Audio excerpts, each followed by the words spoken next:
जय गुरु जी संगत जी। गुरु जी इस रहमा चैनल पे आप सभी संगत का स्वागत है। संगत जी, जहाँ आस्था है वहीं महाराज रास्ता भी दिखाते हैं। कुछ ऐसा ही भावपूर्ण आज का सत्संग है। जब चारों तरफ से परिस्थितियां ऐसी हों कि कोई भी उजाले की किरण नजर नहीं आए और हर तरफ से आप निराश हो जाएं, तब ही महाराज आपका हाथ थामते हैं। संगत जी, आज का सत्संग बहुत ही खास सत्संग है और एक गहरे संदेश के साथ है जो महाराज ने हम सभी के लिए इस सत्संग के माध्यम से समझाया है। मैं आप सभी से अनुरोध करूंगी इस सत्संग को बहुत ध्यान से पूरा और अंत तक जरूर सुने और इसे बाकी संगत तक के साथ जरूर साझा करें, क्योंकि कहीं ना कहीं ये सत्संग हम सभी के लिए एक दिशा निर्देश है। आज का सत्संग साझा कर रही हैं गुरु महाराज की संगत दीपिका आंटी। तो चलिए सुनते हैं आज का सत्संग। Over to you aunty. जय गुरु जी। जय गुरु जी की संगत को कोटि कोटि प्रणाम एंड थैंक यू गुरु जी कि आज आपने ये दिन दिया कि मैं अपना सत्संग शेयर कर सकूं। तो आज मैं सबसे पहले बताती हूँ कि हम लोग गुरु जी से कैसे जुड़े। 2013 की बात है। 2013 में छोटी दिवाली थी और मेरे अंकल ने बोला कि मेरे अंकल के एक दोस्त थे जो उन्हें हमेशा बोलते रहते थे कि हम जो भी करते हैं, मूर्ति पूजा या भगवान को मानना, मंदिर जाना, ये सब चीजें गलत है, हमें नहीं करनी चाहिए। और वो उनको 2-3 साल से यही बातें बताते थे कि आप ये सब चीजें मत करो और मतलब जो भी दुनिया में भगवान है वो बस जीसस है। तो वो क्रिश्चियनिटी पे ज्यादा जोर डालते थे। और मेरे अंकल भी, क्योंकि वो बचपन से अकेले थे, जब वो 8 साल के थे तो उनके मम्मी पापा की डेथ हो गई थी और उनके साथ में कोई भी नहीं था, तो वो भी थोड़ा जैसे भटकते थे इधर उधर। तो 2013 में वो मुझे घर में बोलते थे कि हम ये सब चीजें छोड़ देंगे, ये गलत है, पर फिर भी मैं उनको हमेशा कोशिश करती थी कन्विंस करने की कि नहीं, ऐसा नहीं होता है। मतलब जहाँ से हमारी रूट्स जुड़ी हुई हैं, हमें शुरू से वही सब वही सब चीजें करनी चाहिए। तो 2013 में छोटी दिवाली थी और मेरे अंकल हम लोग को किसी दोस्त के यहाँ लेके गए और वहां जाकर बोलते हैं कि आज ये लास्ट दिवाली है, इसके बाद अब हम लोग कोई दिवाली सेलिब्रेट नहीं करेंगे, हमारे घर में कोई फंक्शन नहीं होगा, कुछ नहीं होगा। तो संगत जी, जब ऐसा होता है, मतलब जहां से आप बचपन से पाठ पूजा करते आए हैं और एकदम वो भी दिन त्योहार वाले दिन आपको ये सब सुनना पड़े, तो कैसा लगता है। उस दिन पूरी तरह से मैं टूट गई थी और मुझे मुझे ये लगता था कि शायद मैंने कोई गलती कर दी या क्या हो गया। फिर हम लोग वहां से घर आए, मैंने अंकल को बहुत समझाने की कोशिश की, पर अंकल नहीं सुनते थे।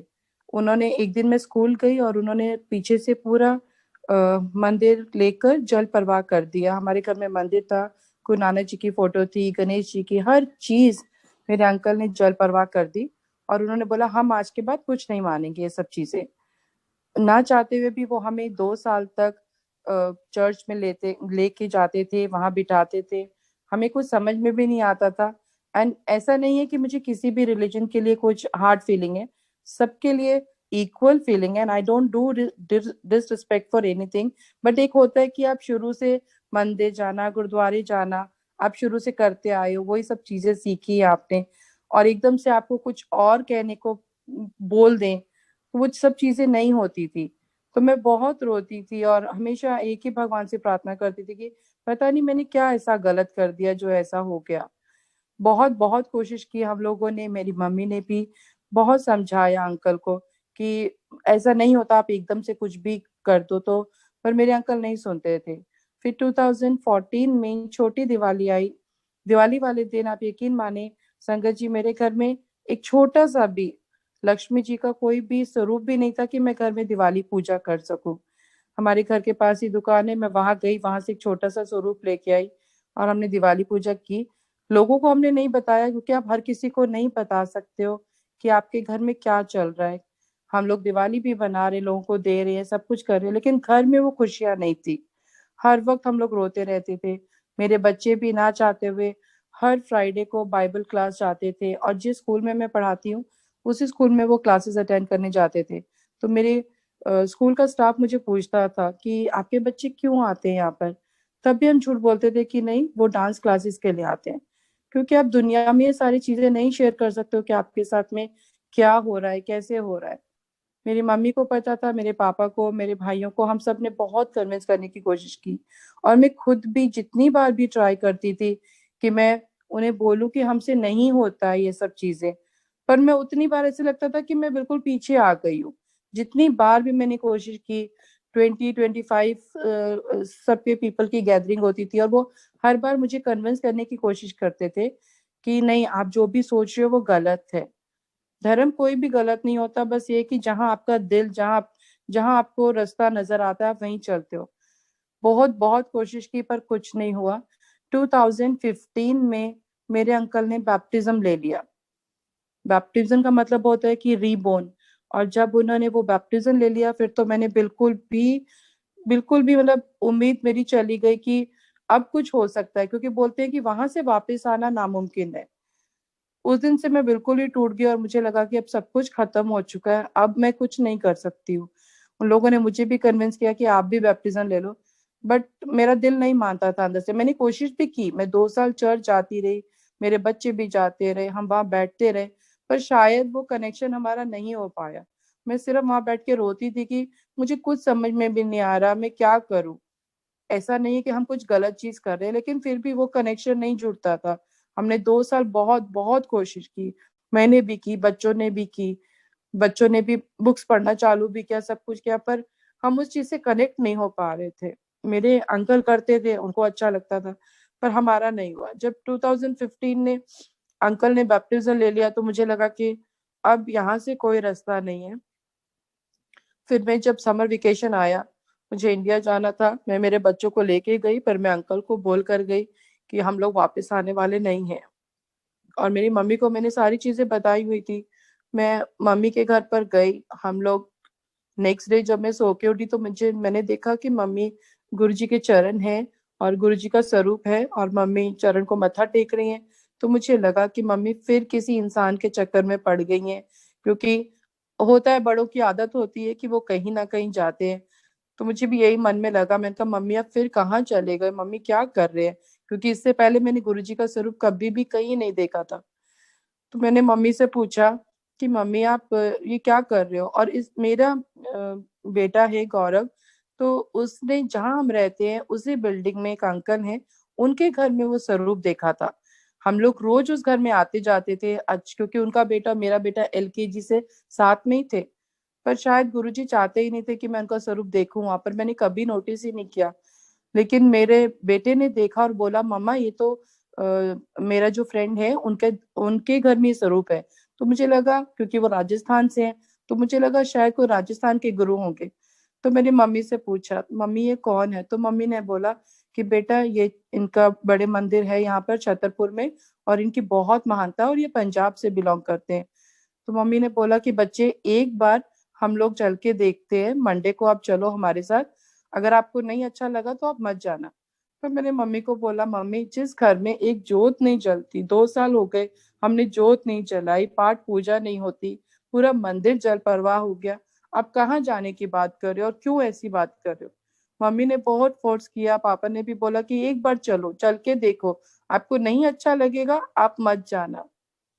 संगत जी आप यकीन मानिए, विकासपुरी से लेके छतरपुर तक का सफर 2-2.5 घंटे का था। मॉर्निंग टाइम में ट्रैफिक रहता है, लेकिन पता नहीं मेरे दिल में एक ही बार बार मम्मी क्यों लेके जा रही है, हम क्यों जा रहे हैं, क्यों जा रहे हैं ऐसी जगह पर कि जहाँ हमारे घर में तो कुछ भी नहीं है, कुछ भी नहीं हम कर सकते, फिर हम क्यों जा रहे हैं। मैं पूरे रास्ते सिर्फ ऐसी अपने ही अंदर लड़ती रही, सोचती रही। लेकिन जब हम बड़े मंदिर पहुंचे, मैं, मेरे बच्चे, पता नहीं वो बड़े मंदिर का क्या ऑरा था कि एकदम ही जब हमने वहां पैर रखा और दिल से आवाज निकली कि मुझे तो नहीं पता था कौन है गुरुजी, क्या है, लेकिन बस एक ही आवाज निकली कि गुरुजी अगर कुछ है तो सचमुच हमारे घर में सब कुछ पहले जैसा कर दो, मंदिर की स्थापना कर दो, पाठ पूजा होए, और अंकल भी वापस आ जाए, जो जैसा पहले करते थे वो करे। दिल से एकदम से अरदास निकली। और संगत जी जब बड़े मंदिर गए तो मेरा बेटा भी कहता मम्मी देखो यहाँ पे सेवादार कितने अच्छे हैं, सब हाथ जोड़ के खड़े हैं, कितनी अच्छी सेवा कर रहे हैं। इतनी धूप, जब हम जाते हैं समर वेकेशन में तो जून में तो बहुत गर्मी होती है वहां पर, इतनी धूप में भी सेवादार इतने प्यार से हाथ जोड़कर सेवा में लगे हुए हैं। वो चीज इतनी दिल को छू गई। और हम जब मंदिर गए, मंदिर में भी सिर्फ एक ही प्रार्थना होती रही कि बस गुरुजी जैसा था वैसा कर दो। मेरी भी यही अरदास निकली, बच्चों ने भी यही अरदास की कि बस गुरुजी सब कुछ पहले जैसा कर दो। पता नहीं, मैं वहां पर थी संगत जी 2-3 महीने, और मुझे हर मंडे को जाने का मन किया और मैं हर सोमवार पहुंच जाती थी। हर सोमवार को मैं पापा के साथ में कि नहीं मुझे जाना है। और यहाँ फोन पर मैं अंकल को बताती थी कि यहाँ पर एक बड़े मंदिर है, गुरु जी की बहुत महानता है। और अंकल को पता था कि हम लोग वापस आने वाले नहीं है, तो वो सुनते थे, उन्हें लगता था कि शायद ये लोग वापस नहीं आएंगे। तो उन्होंने एक बार बोला कि ठीक है, आप दिखाओ आप कहाँ जाते हो। तो मैंने फोन पर गुरुजी का स्वरूप अंकल को भेजा, और अंकल ने वही स्वरूप शायद 2006 में, उनके एक फ्रेंड है वहां पर गुरुजी का स्वरूप लगा हुआ था। तो उन्होंने उनसे पूछा, क्योंकि उनके फेस पे बहुत नूर था, तो अंकल ने पूछा कि ये कौन है। तो उन अंकल ने, क्योंकि हो सकता है बहुत सारे उनके फ्रेंड्स बिजनेस के भी बैठे हुए थे, तो उन्होंने कहा कि मेरे बड़े भाई हैं। तो अंकल मुझे देखते ही स्वरूप बोलते, अरे ये तो कोई गुरु नहीं है, ये कहाँ पड़ गए हो हम चक्रों में, ये तो मेरे एक फ्रेंड है, उनके बड़े भाई है ये। तो मैंने उनको बोला नहीं, यहाँ पे सब जाते हैं, उनकी बहुत महानता है। एनीवे हर हर बार मैं अंकल को फोन करती थी और उनसे पूछती थी कि हम मतलब हम जाते हैं, हम मंदिर लेकर आए, सब कुछ करें। तो अंकल फिर भी कोई जवाब नहीं आता था। लेकिन जब मैंने आने का टाइम हुआ, फिर मैंने उनसे एक बार पूछा कि मैं क्या मंदिर लेकर आऊं, गुरु जी का स्वरूप लेकर आऊं, आप घर में स्थापना करोगे। तो अंकल ने बोला कि हाँ लेकर आओ, मंदिर भी लेकर आओ और गुरु जी का स्वरूप भी लेके आओ। तो गुरु जी थे जिन्होंने अंकल के ऊपर काम करना शुरू किया। और हमें भी गुरु जी ने, मतलब इससे पहले तो मैंने कहीं पर भी गुरु जी का स्वरूप नहीं देखा था। हर साल मैं इंडिया जाती थी, पर मैंने किधर भी गुरु जी का स्वरूप नहीं देखा।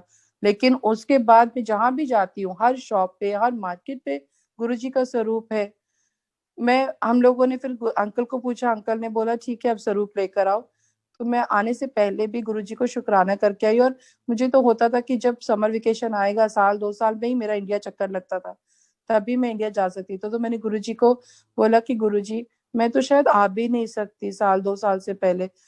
तो आप यकीन माने संगत जी की 2 महीने बाद, चाहे मेरी मम्मी की तबीयत खराब हुई, गुरुजी ने उनके कष्ट कटवाने थे, लेकिन 2 महीने के बाद गुरुजी ने मुझे ये मौका दिया कि मैं मंदिर में जाके गुरुजी का शुक्राना कर सकूं।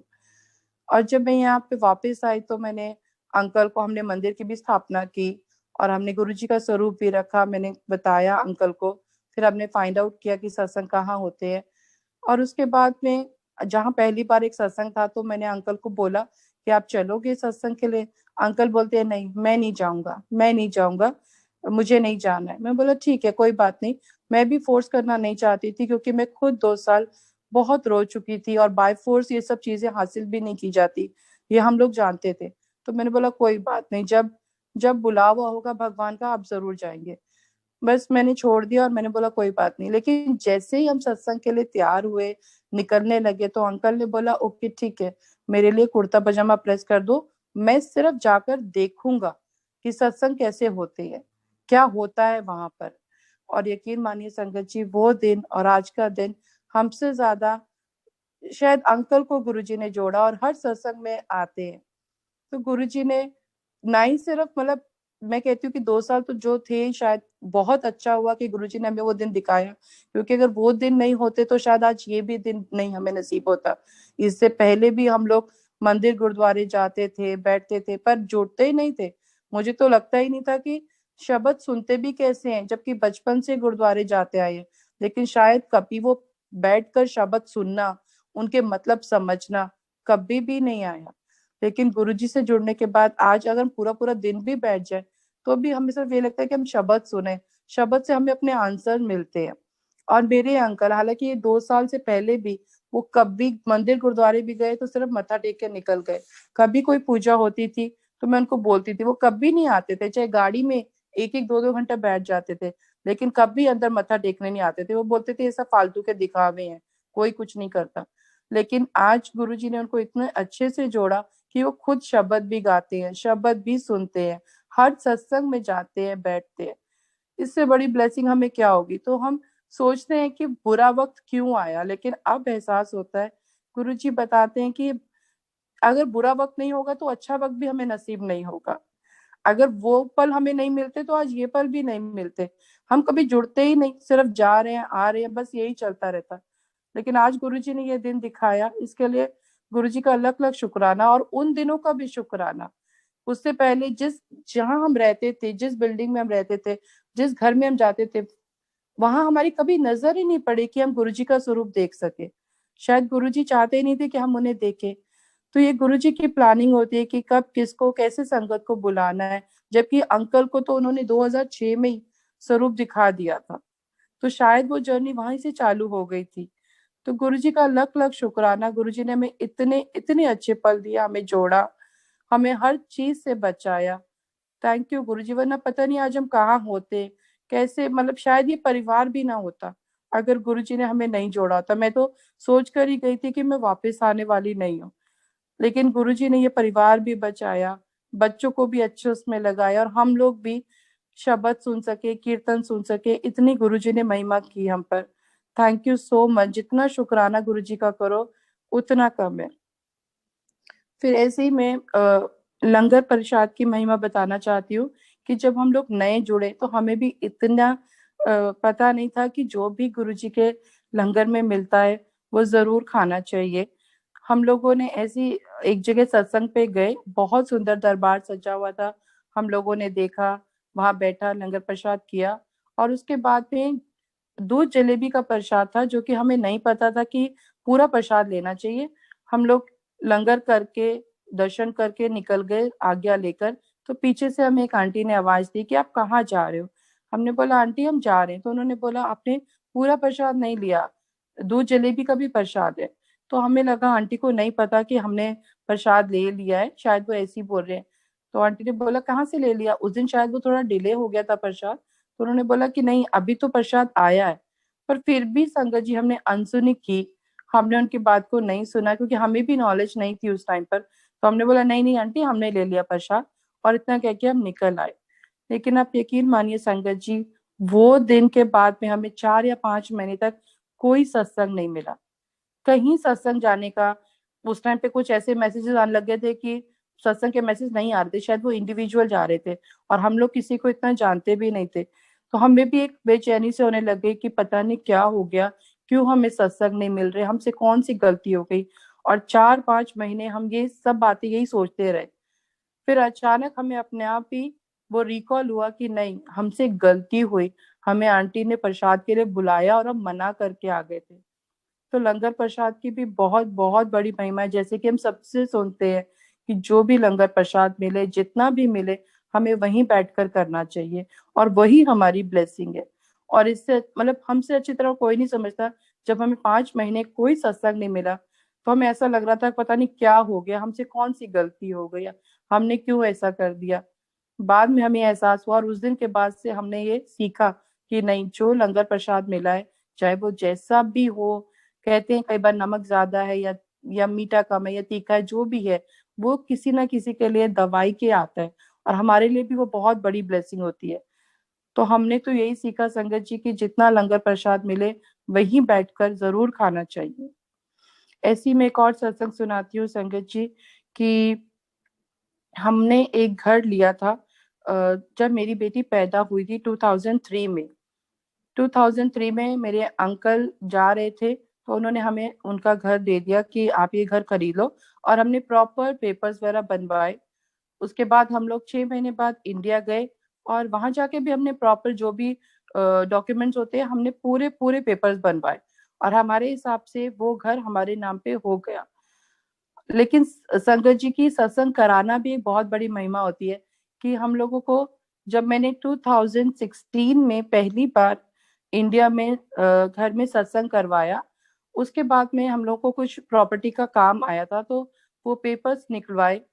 जब मैं प्रॉपर्टी डीलर के पास में गई उन पेपर्स के लिए, कुछ काम के लिए, तो उन्होंने मुझे बोला कि आपने जो ये घर लिया है, हमने वो घर 2003 में लिया था, तो उन्होंने बोला कि जो ये आपका घर है वो आज तक उन्हीं के नाम पर है जिन्होंने आपको ये घर बेचा, ये घर आपका नहीं है।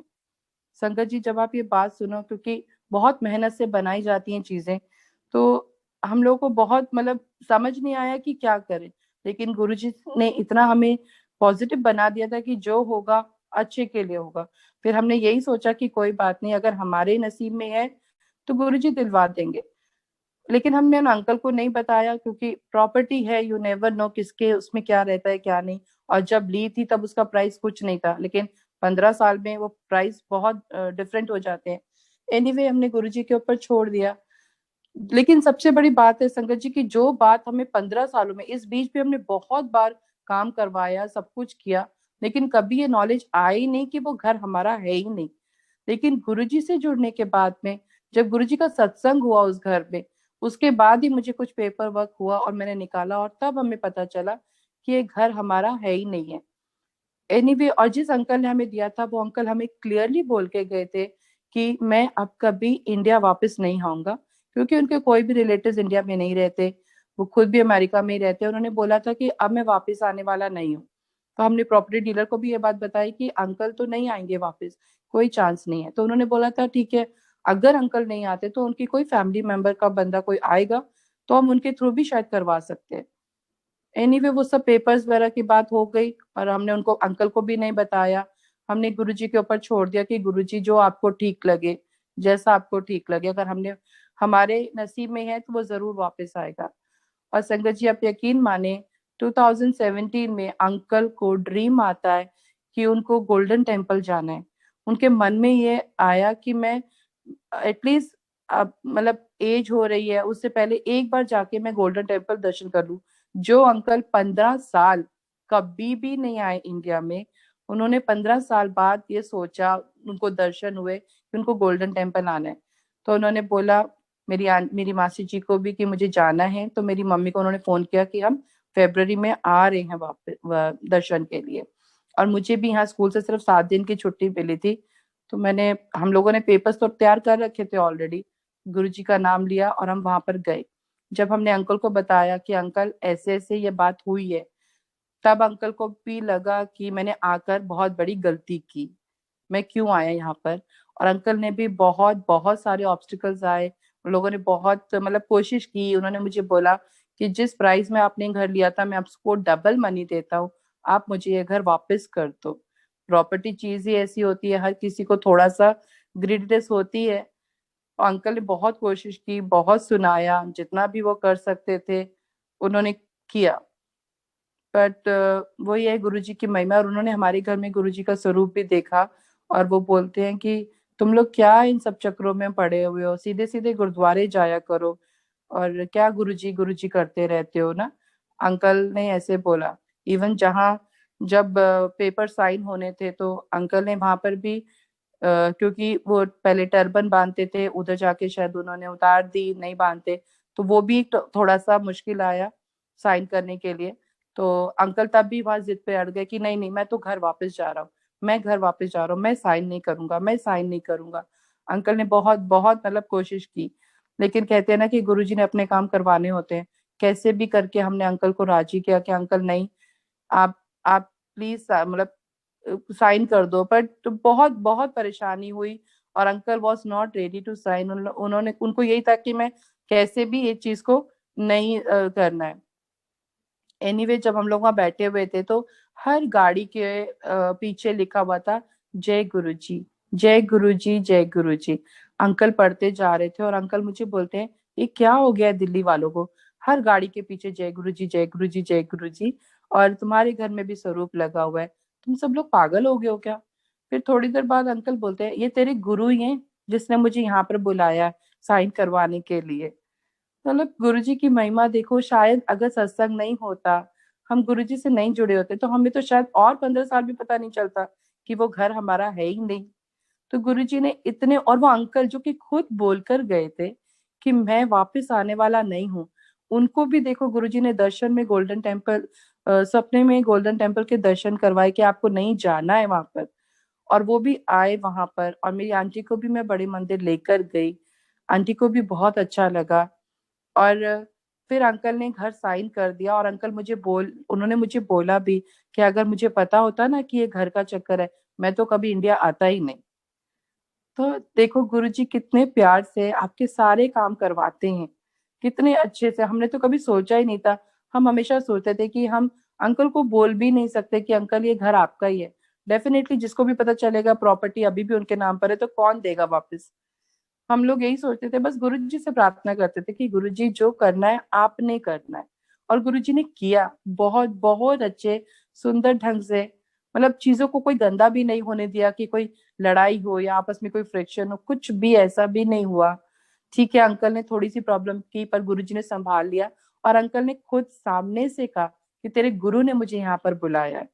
और अभी भी जब लास्ट टाइम घर में सत्संग था तो मैंने आंटी को फोन किया, मैंने कहा मैं उनको दर्शन करवा दूं। अंकल को, आंटी को, उनकी पूरी फैमिली को बहुत बुरी तरह कोरोना हो चुका था। एंड मासी, मेरी मासी जी और मेरे अंकल तो बहुत ज्यादा क्रिटिकल सिचुएशन में थे। उनके बाकी डॉटर इन लॉ और उनके बेटे को, उनके ग्रैंडसन को भी था, लेकिन वो फिर भी रिकवर कर गए। बट आंटी और अंकल की कंडीशन बहुत बहुत खराब थी। मासी जी भी मेरी फिर भी ठीक हो रही थी, लेकिन अंकल तो बहुत ही ज्यादा क्रिटिकल सिचुएशन में थे।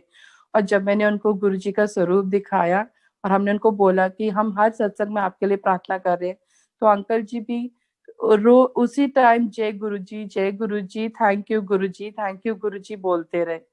तो गुरुजी ने देखो उनको भी अपने आप से जोड़ना था, और वो बार बार, जितनी बार भी स्वरूप के आगे दर्शन हो रहे थे, सिर्फ जय गुरु जी, थैंक यू गुरु जी, जय गुरु जी, थैंक यू गुरु जी। मतलब जो अंकल उस टाइम बोल के गए थे, कहाँ तुम गुरुओं के चक्कर में पड़े हो। और वही अंकल देखो स्वरूप के सामने सिर्फ और सिर्फ शुक्राना कर रहे थे। और आज की डेट में अंकल बिल्कुल ठीक है, उनकी तबीयत भी ठीक हो चुकी है।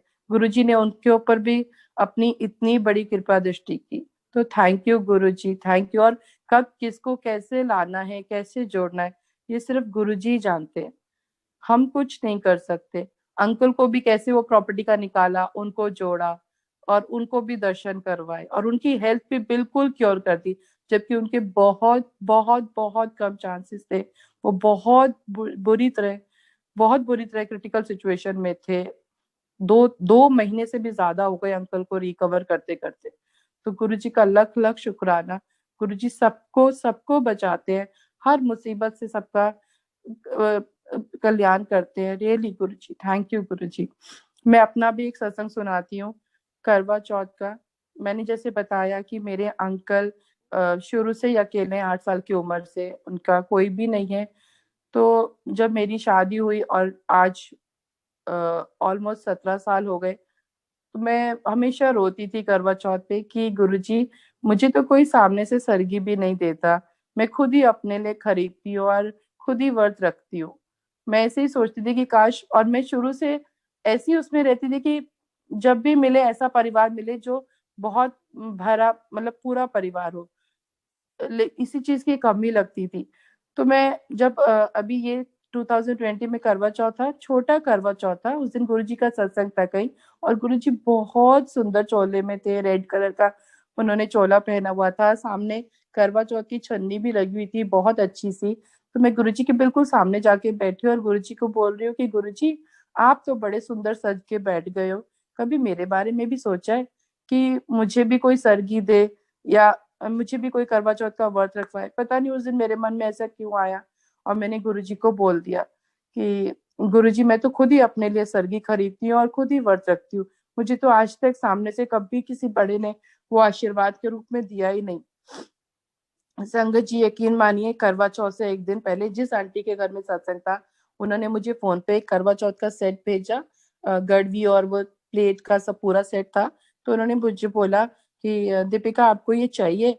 तो मैंने बोला हाँ जी आंटी। तो उन्होंने प्राइस बताया इतने का। मैं बोला कोई बात नहीं आंटी। तो उन्होंने बोला ठीक है, जो आंटी दे रही हैं आप उन्हीं को फोन कर लो, ताकि उनका ड्राइवर आपको आके घर पे दे देगा। तो मैं बोला ठीक है आंटी, मैं कर देती हूँ। तो मैंने उन आंटी को फोन किया, तो आंटी ने बोला बेटे, मैं अभी सत्संग में बैठी हूँ, तो मैं आपको 5 मिनट बाद फोन करती हूँ। तो मैं बोला कोई बात नहीं आंटी। तो आंटी ने बोला कि बेटा, बट इतना प्राइस है, कोई मुश्किल तो नहीं है? मैं बोला कोई बात नहीं आंटी, कितने का भी है मैं ले लूंगी। तो उन्होंने बोला ठीक है, मैं आपको 5 मिनट बाद फोन करती हूँ। तो फिर उन्होंने मुझे पूछा, बच्चे मैंने ना मैंने सरगी भी बनाई है प्रसाद, क्या मैं आपको भिजवा दूँ? आप यकीन माने संगत जी, मेरे दिल से इतना बड़ा शुक्राना निकला गुरु जी का, कि जो चीज मुझे इतने सालों में कभी नसीब नहीं हुई, सामने से मुझे खुद गुरु जी दिलवा रहे। तो मैं इतनी खुश हुई, और मैंने आंटी को बोला आंटी थैंक यू, मैंने इस साल गुरुजी से यही कंप्लेन की थी कि गुरुजी कि मुझे भी कोई सरगी देगा कभी। और गुरुजी ने खुद सामने से, और वो आंटी ने बोला कि मैं सत्संग में बैठी हुई हूँ बेटा, मंत्र जाप चल रहा है। तो आंटी बोलती हैं कि पता नहीं मुझे शायद गुरुजी ने बोला कि आपको भिजवाने के लिए ना।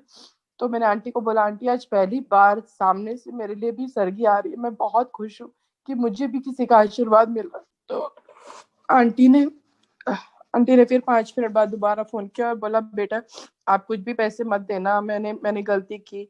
मुझे गुरुजी ने बोला कि नहीं, आपको भिजवाना था। और आंटी ने वो सारी चीजें मंगवाई थी डिस्ट्रीब्यूट करने के लिए, अपने सबको देने के लिए। सिर्फ एक ही वो सेट रह गया था उनके पास में जो एक्स्ट्रा आया था।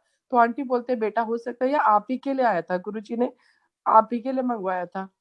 और मुझे इतनी खुशी हुई कि गुरुजी कितनी जल्दी हमारी छोटी छोटी बातें भी सुनते हैं। और जब मैंने आंटी को बताया तो आंटी बोलते हैं, बेटा आपने मुझे पहले क्यों नहीं बताया, मैं आपको और बहुत अच्छे से भेजती सब कुछ। यकीन मानिए संगत जी, जब वो उन्होंने भेजा इतने प्यार से, इतने सुंदर तरीके से, शायद मुझे पहले करवा चौथ में भी इतना अच्छा नहीं मिलता जो आंटी ने भेजा। बहुत प्यार से, बहुत सुंदर से, और हर हर चीज आंटी ने उसके अंदर डाल के भेजी जो कि करवा चौथ के व्रत में भेजते हैं। शायद पता नहीं, मुझे पहले वो सब चीजें शायद नसीब भी नहीं होती जो इतने प्यार से गुरुजी ने खुद भिजवाई। कि मतलब गुरुजी हमारी हर छोटी से बात भी सुनते हैं। तो वो बड़ी बड़ी मुश्किलों को कैसे दूर नहीं करेंगे। हमें सिर्फ विश्वास बना के रखना चाहिए। कहते हैं 2020 बुरा भी गया, अच्छा भी गया, बट गुरुजी ने मुझे इतनी बड़ी खुशी 2020 में ही दी। शायद मुझे कभी नसीब ही नहीं होती जो गुरुजी ने मुझे दिया। थैंक यू गुरुजी। शुक्राना हम बोल देते हैं, लेकिन शायद हम शुक्राना तो कर भी नहीं सकते गुरुजी का। रियल। और 2020 में भी गुरुजी ने हमें इतना सेफ रखा है, इतना सेफ रखा गुरुजी। हर दिन जब न्यूज सुनते थे कि आज यहाँ ये हो गया, वहां वो हो गया, एक डर लगता था, पर गुरुजी ने बहुत अच्छे से सबको, पूरे परिवार को अच्छे से रखा, हर मुश्किलों से बचाया, हर तरह के उतार चढ़ाव आए। पर मैं हर दिन गुरुजी का शुक्राना करती हूँ कि गुरुजी ने, चाहे वो बिजनेस में हो या काम में हो या परिवार में हो या हेल्थ में हो, हर चीज से गुरुजी ने हमें बचाया, हर चीज से। इवन जहां मैं स्कूल में जॉब करती हूँ, हम लोग बहुत सारे टीचर्स थे, पर आज की डेट में सिर्फ 50% टीचर्स रह गए। पर वो भी गुरुजी की कृपा दृष्टि है कि गुरुजी ने हमें इन सब चीजों से बचा के रखा, हर तरह से, हर बीमारी से, उल्टा अच्छा ही रखा है, पूरे परिवार को जोड़ के रखा। तो गुरुजी का लख लख शुक्राना, जितना भी मैं शुक्राना करूँ कम है। और पहले मैं हमेशा रोती थी कि वो 2 साल क्यों मिले। मुझे लगता था मैं इतनी पाठ पूजा करती हूँ, सुबह 4 बजे उठ जाती थी, पाठ करना, पूजा करना, फिर गुरुजी ने मुझे वो 2 साल क्यों दिखाए। लेकिन आज मैं हर पल उन 2 सालों का शुक्राना करती हूँ कि अगर वो 2 साल नहीं मिलते तो शायद आज हमें ये जिंदगी भी नहीं मिलती। तो संगत जी, गुरुजी का लाख लाख शुक्राना। अगर मुझसे सत्संग सुनाते समय कोई गलती हो गई हो तो माफ कर देना। And thank you. शुक्राना Guru Maharaj. Thank you so much aunty. इतना प्यारा और इतना भावपूर्ण सत्संग हम सभी संगत के साथ साझा करने के लिए। उम्मीद करूंगी कि आज सत्संग के माध्यम से संगत जी आपके बहुत सारे प्रश्नों के उत्तर जरूर मिले होंगे। इसी कामना के साथ जय गुरु जी। शुक्राना गुरु महाराज।